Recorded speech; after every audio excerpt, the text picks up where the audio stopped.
All right, let's set the tone.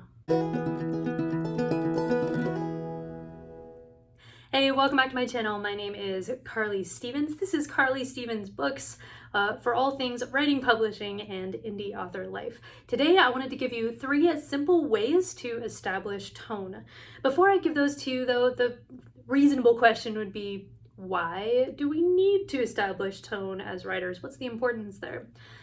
Tone is important because it's the vibe, essentially, of the entire book. If you're writing something scary, you want it to feel scary. You want it to have a scary tone to it throughout.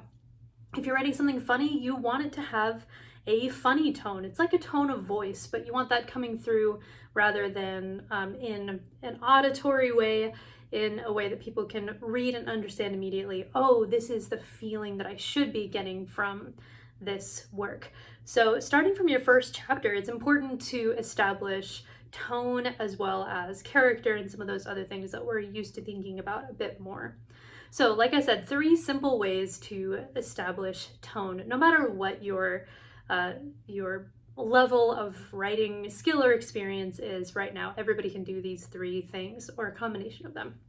So number 1 is word choice. Simple as that. If you're going to establish a creepy tone, start using darker words to describe things. Don't describe just straightforwardly what's going on, but be intentional about the kinds of words that you're going to use. This goes for just overall vocabulary as well. If you're writing something like Laertes, a Hamlet retelling, which is dark academia, what do dark academia people want? They want this deep, dark, nostalgic, academic tone to the whole thing. And so I'm going to naturally have a greater, darker, more academic vocabulary that I'm using to set that tone. On the flip side, the hallmarky romances that I write under a pen name have a very different kind of vocabulary. It's bright, it's Christmassy, it's positive, it's sweet, and it's generally a smaller vocabulary as well, because what do people want when they're reading a Hallmark style romance? They want something that's going to go really, really quickly and will have this sweet, fun, romantic kind of tone to it. So word choice is something very simple, but something that is very effective. Number 2 is analogies. Now, you can compare one thing to another. We writers do this all the time, but how often do we think specifically about the kinds of analogies that we're using? If we say that this is like a Christmas ornament, then we're making very positive, generally, depending on context, but most people would say that's a very positive kind of analogy, right? If you say the moon looks like a golden Christmas ornament, that's lovely. It establishes that very positive Christmassy tone.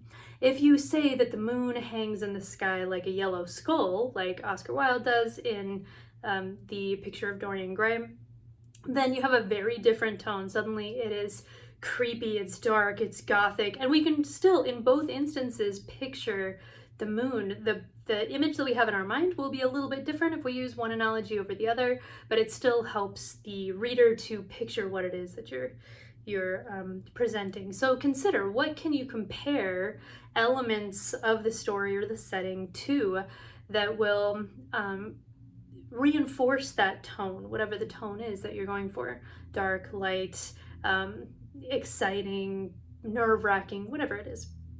And then finally, last but not least, is choice of details. So this is slightly different than choice of words or analogies. Choice of detail is, if you look at a space like this, imagine that the room behind me is your setting for the story that you're writing. There are lots of things here. You're not going to just sit down and itemize, well, we have the Banner of Gondor, we have the, Rohan, we have the Banner of Gondor next to it, we have half of a Christmas wreath that's not decorated.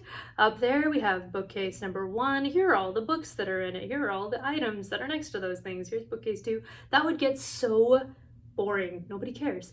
What you want, even in a book, again, like Laertes, that is more description heavy, that is more atmospheric and all of that, is not this itemized list of everything that's in the room. Instead, you choose different details to kind of sketch out the picture.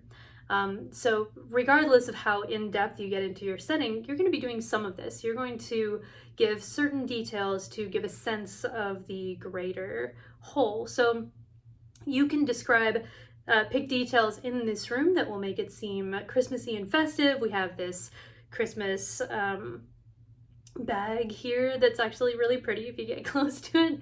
There is the Christmas wreath. There are all these, beautiful, enticing books. You could go the very positive route. Or if you wanted to give this a more ominous tone, then you wouldn't point out the little Sherlock Holmes wishbone down here necessarily. Instead, what you would do is point out something like the thoughtful, almost mournful look on the face of this bust, this statue head, or you would point out this scratch up here on the second bookshelf. So you would just pull out things, and all of them are true of this setting, but instead, what are you focusing on? It's almost like you are the one who controls whether the reader sees things as a glass half full, glass half empty.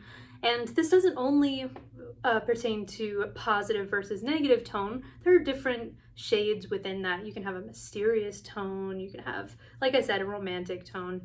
So lots of different ways that you can go there, but choice of detail can not only paint the setting or the look of a character, but you can also give a whole feeling about that space or those people based on the choice of detail. So there you go, 3 simple ways to establish tone. So you can use one, you can use all of them. It's nice to have all of these kind of as tools in your tool belt that you can swap out if tone's really not hitting in a particular scene. So I hope this was helpful for you. If you have additional ways to establish tone, I was trying to think of some other easy ways and I was struggling to come up with some others, then please do put those in the comments down below.